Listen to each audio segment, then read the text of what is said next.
Hello, मैं Ashok Kumar Patel, research scholar BCS government PG college Dhamtari. यह video basic concept of money पे बनाया गया है। रूपरेखा। यहाँ हम मुद्रा की व्युत्पत्ति, परिभाषा, कार्य, मुद्रा का वर्गीकरण, मुद्रा का महत्व और मुद्रा के दोष पे चर्चा करेंगे। मुद्रा की व्युत्पत्ति। मुद्रा की व्युत्पत्ति अंग्रेजी के मनी शब्द से हुई है और जो मनी है वह लैटिन भाषा के मोनेटा से आया हुआ है। मोनेटा के पीछे का राज ये है कि मोनेटा जो है वो एक देवी का नाम है जो प्राचीन रोम में एक टेम्पल था। ये टेम्पल का निर्माण जो है वो 344 ईसा पूर्व किया गया था। यहाँ पे ये रोम का नक्शा है। यहाँ पे आप देवी जो जूनो मोनेटा लिखा है वहीं पे उसका मंदिर था। तो यहाँ की वो देवी थी। लोगों की धारणा थी कि ये स्वर्ग की रानी है। साथ ही क्या होता था कि इसी मंदिर में एक टकसाल थी जहाँ सिक्कों का टंकन का कार्य किया जाता था। तो लोगों की ये भी मान्यता थी कि ये जो सिक्के हैं वो स्वर्गीय सुखों को देने वाले हैं, क्योंकि यदि लोग सिक्के प्राप्त कर लेते थे तो वो बाजार से अपनी आवश्यकता की वस्तु को खरीद सकते थे और अपनी ज़रूरतों को पूरा कर सकते थे। यदि मुद्रा व्युत्पत्ति का इतिहास देखें कि मुद्रा कैसे प्रचलन में आई, तो पहले तो वस्तु विनिमय था। जो इतिहास मिलता है वो लगभग 9000 ईसा पूर्व तक का मिलता है कि वस्तु विनिमय प्रचलन में 9000 ईसा पूर्व से चली आ रही थी। और जो फर्स्ट ऑफिशियल करेंसी है वो टर्की के सम्राट के शासनकाल में प्रचलित थी, लगभग 600 ईसा पूर्व। मुद्रा की परिभाषा। मुद्रा की परिभाषा को देखने के पूर्व हम पहले यह देखेंगे कि ऐसी वस्तु कौन सी है जिसको हम मुद्रा कह सकते हैं। तो मुद्रा किसी वस्तु को कहलाने के लिए निम्न विशेषताएं होनी चाहिए, जिसमें से है पहला, सामान्य एवं ऐच्छिक स्वीकृति। उसको सामान्य रूप से सर्वव्यापक तौर पे उसको स्वीकृति होनी चाहिए, सभी जगह उसको स्वीकार करना चाहिए लेन देन के रूप में। और ऐच्छिक स्वीकृति, जब व्यक्ति लेन देन करता है तो उसको ऐच्छिक रूप से वह व्यक्ति स्वीकार करे उसको मुद्रा के रूप में, ना कि कोई जोर जबरदस्ती उस पर डाला जाए। फिर है विनिमय का माध्यम। जो वस्तु है विनिमय का माध्यम का कार्य करती हो। मूल्यमापन, उसमें मूल्यमापन का गुण होना चाहिए। भुगतान का आधार एवं मूल्य संचय। मुद्रा या वो वस्तु भुगतान के आधार के रूप में कार्य करना चाहिए। साथ ही उसमें मूल्य संचय का गुण होना चाहिए कि लोग उसके संचित करके रख सकें तथा भविष्य में उसको उपयोग में ला सकें।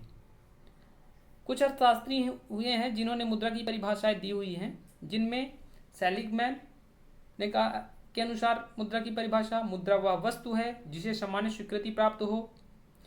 प्रोफेसर फ्रांसिस ए वॉकर ने भी मुद्रा की परिभाषा दी है, मुद्रा वह है जो मुद्रा का कार्य करती है।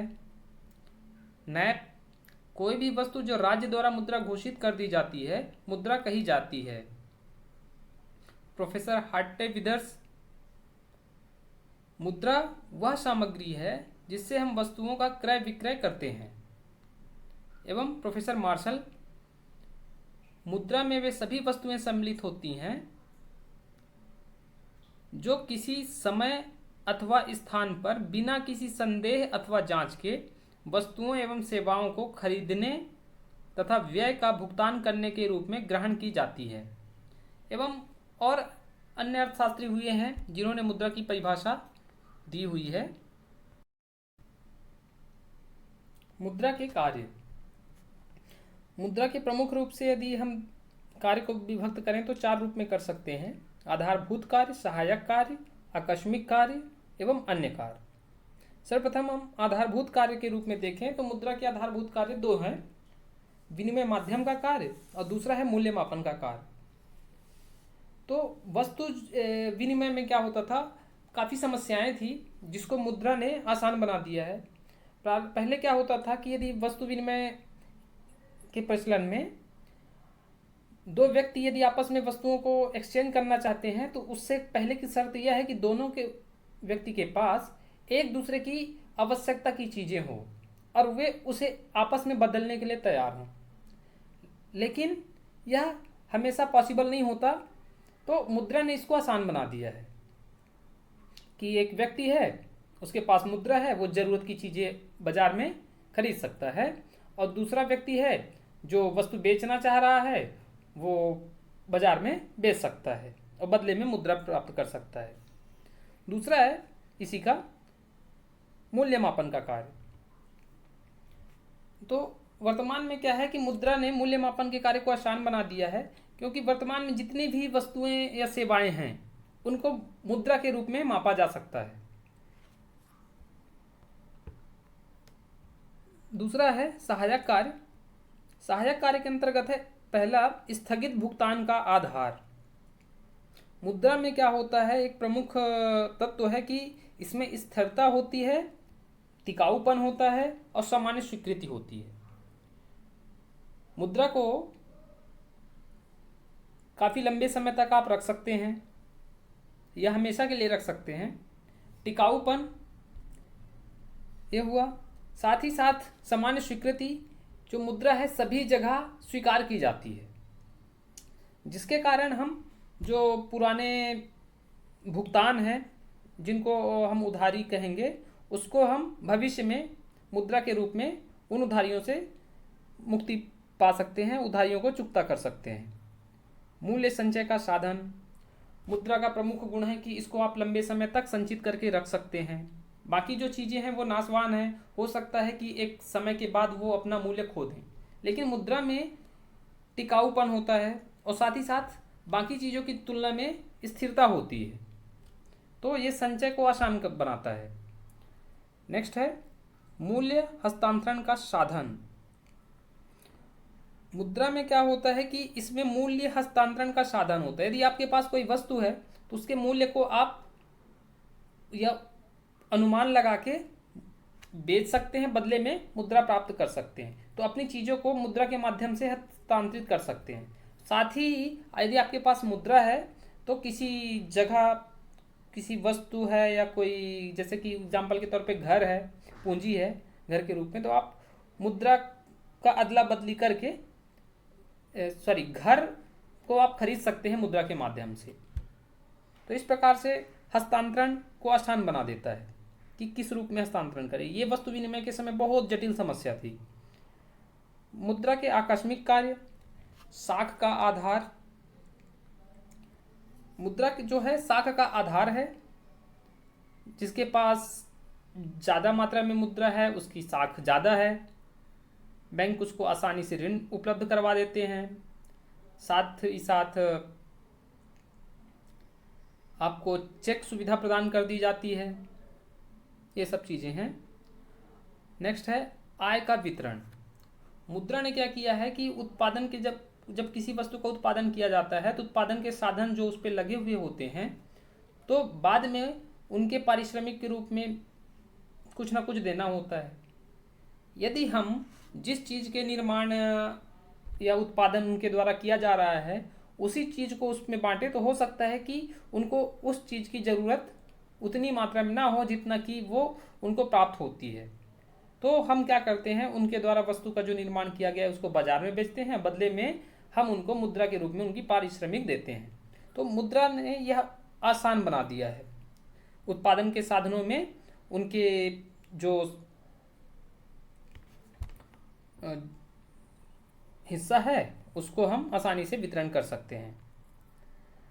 नेक्स्ट है मुद्रा पूंजी की उत्पादकता को बढ़ाती है। मुद्रा क्या है, पूंजी का तरल रूप है, तो इसको हम जब चाहे तब प्रयोग में ला सकते हैं। खासकर उत्पादन में क्या होता है, बाकी साधनों की तुलना में जो है मुद्रा को आसानी से घटाया या बढ़ाया जा सकता है मुद्रा की मात्रा से। तो उत्पादन को यह काफ़ी प्रभावित करती है बाकी साधनों की तुलना में, क्योंकि बाकी साधनों को जुटाने और प्रयोग में लाने के लिए काफ़ी समय लग जाता है। अन्य कार्य शोधन क्षमता का सूचक। शोधन क्षमता का सूचक यह क्या होता है कि आसानी से ऋणों को भुगतान किया जा सकता है मुद्रा के माध्यम से। साथ ही साथ है मुद्रा को तरलता का रूप प्रदान करती है। मुद्रा पूंजी को तरलता का रूप प्रदान करती है। जैसे कि पहले ही कहा जा चुका है कि जो मुद्रा है पूंजी का सबसे तरल रूप है, इससे तरल और कुछ भी नहीं है। मुद्रा का वर्गीकरण 3 प्रकार से किया जा सकता है, प्रकृति आधार पर, वैधानिकता के आधार पर और पदार्थ के आधार पर। सर्वप्रथम हम प्रकृति के आधार पर मुद्रा का वर्गीकरण देखेंगे। तो इसके अंतर्गत 2 रूपों में किया जा सकता है, वास्तविक मुद्रा और हिसाब की मुद्रा। तो वास्तविक मुद्रा हम पहले देखते हैं, वास्तविक मुद्रा होती क्या है। सामान्य तौर पे यदि हम बात करें तो वास्तविक मुद्रा जो प्रचलन में होती है, जैसे कि भारत में 1 रुपये सिक्के से लेकर 2000 के नोट तक प्रचलन में है, इसको हम वास्तविक मुद्रा के नाम से जानेंगे। किन्स ने क्या किए हैं कि इसी को 2 भाग में बांट दिए हैं, पदार्थ मुद्रा और प्रतिनिधि मुद्रा।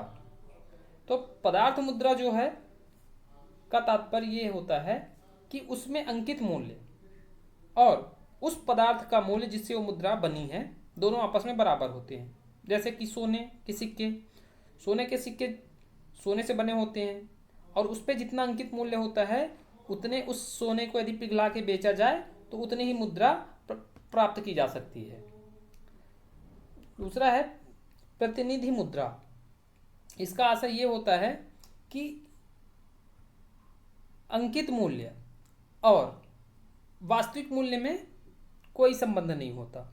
जैसे कागज के नोट 2000 के नोट आप देख सकते हैं कि उस पर तो 2000 लिखा होता है, लेकिन वास्तव में क्या उस कागज का मूल्य 2000 के बराबर होगा? नहीं। अब देखते हैं हिसाब की मुद्रा कौन सी होती हैं। तो हिसाब की मुद्रा जैसे भारत में रुपया, अमेरिका में डॉलर, ये हिसाब की मुद्रा के रूप में कार्य करती हैं। अब वैधानिकता के आधार पे हम देखेंगे वैध मुद्रा का मतलब होती है कि उस देश की सरकार द्वारा जारी किए गए नोट या सिक्के होते हैं जिनको लेना अनिवार्य होता है। यदि आप उनको स्वीकार नहीं करेंगे तो आपके ऊपर कार्यवाही की जा सकती है। अब इसको 3 भागों में बांट सकते हैं, सीमित वैध मुद्रा या विधिग्राह मुद्रा, असीमित वैध या विधिग्राह मुद्रा और ऐच्छिक मुद्रा। अब सीमित के अंतर्गत हम देखेंगे कि कुछ ऐसे सिक्के हैं जिनको हम सीमित मात्रा में ही सामने वाले को या व्यक्ति लेने के लिए तैयार हो सकता है, उस पर कोई जोर जबरदस्ती नहीं डाला जा सकता। जैसे कि पूर्व में भारत में 25 पैसे के सिक्के प्रचलन में थे, तो जो 25 पैसे के सिक्के प्रचलन में थे उसमें एक व्यक्ति को यदि दिया जाए तो मैक्सिमम 25 रुपए तक के मूल्य के बराबर वो 25 पैसे के सिक्के लेने के लिए वैध था। लेकिन यदि आप इससे अधिक देना चाहते हैं तो सामने वाला व्यक्ति मना कर सकता है, उस पर किसी प्रकार से कार्यवाही नहीं की जाएगी। असीमित विधिग्राह मुद्रा, ये मुद्रा जो होती है सीमित मात्रा में लेन देन में प्रयोग की जाती हैं और आसानी से दिया जाता है।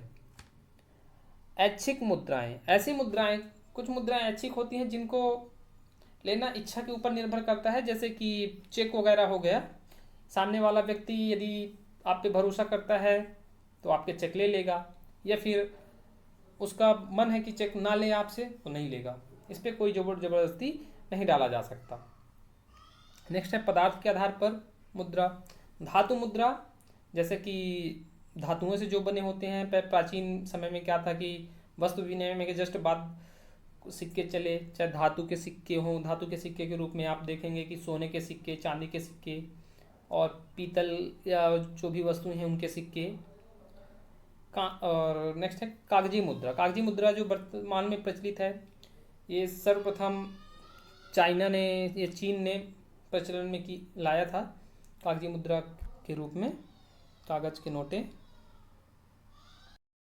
मुद्रा का महत्व, उत्पादन में मुद्रा का महत्व। उत्पादन में यदि मुद्रा का महत्व हम देखें तो मुद्रा ऐसा है जिससे हम उत्पादन के साधनों को जुटा सकते हैं और उनको उत्पादन कार्य में लगा सकते हैं, जिससे उत्पादन कार्य प्रारंभ हो जाएगा। उपभोग में हम मुद्रा के माध्यम से बाजार से किसी भी प्रकार से वस्तु या सेवा को हम खरीद सकते हैं। विनिमय में मुद्रा ने क्या किया है कि वर्तमान में जो विनिमय की व्यापकता है उसको आसान बना दिया है। वितरण के क्षेत्र में उत्पादन के जो साधन होते हैं उनको जो भुगतान किया जाता है वो मुद्रा के रूप में किया जाता है, तो मुद्रा के रूप में उनको भुगतान करना आसान होता है। राजस्व में सरकारें जो टैक्स लेती हैं वो मुद्रा के रूप में ही प्राप्त करती हैं, ना कि किसी वस्तु के रूप में, क्योंकि ये सुगम बनाता है राजस्व कलेक्शन में। सामाजिक क्षेत्रों में समाज का ऐसा कोई भी वर्ग नहीं है जो मुद्रा की उपयोगिता से अछूता रह गया हो या मुद्रा का प्रयोग कर रहा हो। राजनीति में भी मुद्रा का महत्वपूर्ण योगदान है, क्योंकि राजनीति में लोगों की चेतना को बढ़ा दी है मुद्रा ने। जैसे कि सरकार को टैक्स पे करती हैं लोग, अब जब लोग टैक्स पे करते हैं तो सरकार के क्रियाकलापों पे भी रुचि रखते हैं कि उनके द्वारा जो टैक्स पे किया जा रहा है तो सरकार उस टैक्स का किस रूपों में उपयोग में ला रही है। अंतर्राष्ट्रीय सहयोग में वर्तमान में मुद्रा के प्रयोग के कारण अंतर्राष्ट्रीय स्तर पे आपसी सहयोग बढ़ा है। जैसे कि पूंजीवादी देश हैं जो हैं या विकसित देश हैं वो आर्थिक सहायता करते हैं विकासशील या अल्प विकसित देशों का, तो इस प्रकार से और बहुत ज़्यादा महत्वपूर्ण हो जाती है मुद्रा। मुद्रा के दोष, आर्थिक दोष और सामाजिक दोष। सबसे पहले हम आर्थिक दोष पे चर्चा करेंगे। धन की विश्वासघातिनी संरक्षिका। मुद्रा में क्या होता है कि उसके मूल्य में कमी या वृद्धि समय के अनुसार होती रहती है, इसी कारण धन की विश्वासघातिनी संरक्षिका कहा जाता है। मुद्रा व्यापार चक्र को जन्म देती है। क्या है कि मुद्रा के रूप में ही एक अर्थव्यवस्था में बचत और विनियोग किया जाता है, और जो ये आगे चल के व्यापार चक्र को जन्म देने का कार्य करते हैं। अति पूंजीकरण एवं अति उत्पादन का दोष।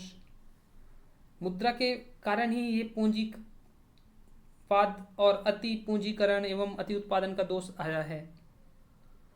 मुद्रा पूंजीवादी अर्थव्यवस्था में शोषण का मुख्य यंत्र है। मुद्रा के कारण पूंजीवाद को बढ़ावा मिला है, और पूंजीपति जो होते हैं दिनों प्रतिदिन अपनी आय को बढ़ाना चाहते हैं, तो वो क्या करते हैं, अपने एम्प्लॉय से अधिक मात्रा में या अधिक समय काम करवाते हैं, लेकिन उनको भुगतान जो है उतने समय का नहीं देते, तो एक प्रकार से वो शोषण का कार्य करते हैं। यह मुद्रा के आने पे ही किया जा रहा है। फिजूल खर्ची में वृद्धि। लोग फिजूल खर्ची हो गई हैं, जिनके पास मुद्राएं काफ़ी मात्रा में हैं वो ज़रूरत की चीज़ें तो खरीदते हैं, साथ ही साथ जिन चीज़ों को उनकी आवश्यकता बिल्कुल नहीं होती उन चीज़ों पे भी बहुत अधिक मात्रा में व्यय कर देते हैं।